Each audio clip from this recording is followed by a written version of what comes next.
Alright, so today we're going to learn a little bit about two-step equations. And so the goal of this, like in one-step equations, is you're trying to find what number, when substituting for your variable, makes the equation true. So it makes this side equal to that side. And the way we're going to do this is we have to transform the equation to get the variable by itself, and then that'll show us what it's equal to. So we got a list of steps over here. Your first step is you obviously have to find out what you don't know in the equation, which is what you're trying to find. So for us, that's x. So we don't know what x is. X could be any number. And multiply by 3 and add 1, you're going to get 26. We don't know what that is yet. And next, we have to try to get it by itself. And to do that, we have to get rid of all of those steps around it by moving to the other side of the equation. Because since it is an equation, it's equal. Anything we do to one side of the equation, we can do it as long as we do the same thing to the other side of the equation. And then both sides will still be equal. And we have full right to do whatever we want. And so we're going to do that by doing the inverse of everything we see. So every time you have a plus, we're going to subtract it from both sides of the equation. Every time something's multiplied, we're going to divide it. And so, for example, we have 3x plus 1. Well, first we're going to subtract 1 from both sides.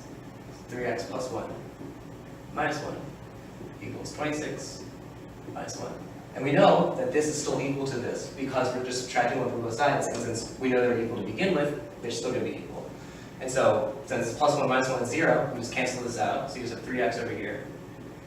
And then 26 minus 1 is 25.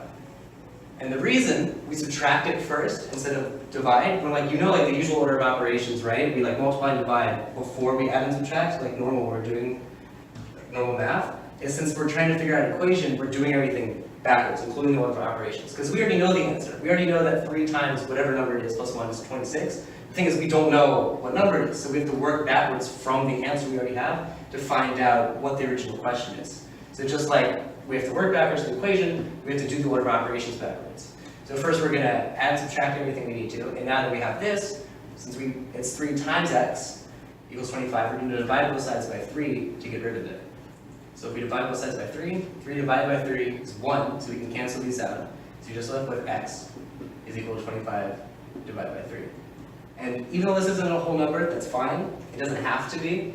The reason why we know this is fine is because we can easily check our answers to these problems. And so all you have to do it is, since like you know x is equal to 25 thirds, all we have to do is plug that in back to the original equation, and we should get 26 out of it if we've done everything correct.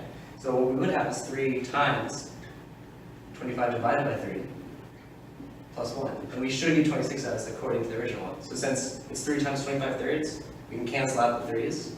So you're just with the 25 plus 1, which of course equals 26. Just like the original. And so now, we're going to do a little example, and y'all are going to help me out to do it. So we have, say we have 7 is equal to 4 minus 2y. What do you think we should do first? Multiply by 2. No, normally we would if we already knew what y was to try to find out the answer, but once again we're doing the order operations backwards. So we're going to add and subtract first, and then multiply and divide. Because we're trying to figure out what we don't know. So knowing that, what do you think we should do first? So we should subtract 4. Correct. And in this case too, since these are added, we could either subtract 4 both sides or add 2y to both sides. It would be the exact same thing. But since you said minus 4, let's stick with that. Okay, 7 minus 4, 4 minus 2y minus 4. And so since 4 minus 4 is 0, we can cancel those out. 7 minus 4 is 3. So 3 equals negative 2y. Now what do we do? Divide by 2. We could do that, and that's correct, but then we'd still be left with negative y. And so why not do it all in one step and just get it out of the way, right? It's like, what do you think we should do instead? Get it all out of one way. Divide by negative 2. Right, exactly. So we divide by negative 2 both sides. Negative 2 cancel out, because it's just 1, so you're left with negative 3 halves is equal to y. And once again, we can check to make sure we did this right, and that is the right answer, even though we didn't add 2y to both sides by just plugging it back into the original. 4 minus 2 is negative 3 halves. And since you have 2 divided by 2, these cancel out. And since you have a negative times a negative, it becomes a positive. So you'll have 4 plus 3, which is also 7, just like the original.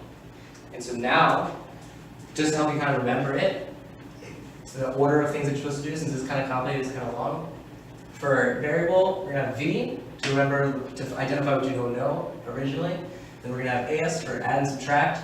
for the first thing you're supposed to do, MD for multiply and divide, and then you check. So if you want to repeat after me, we first have V, V, AS, AS, MD, MD, check. check. All right, let's do one more time. V, V, AS, AS, MD, MD, check. check.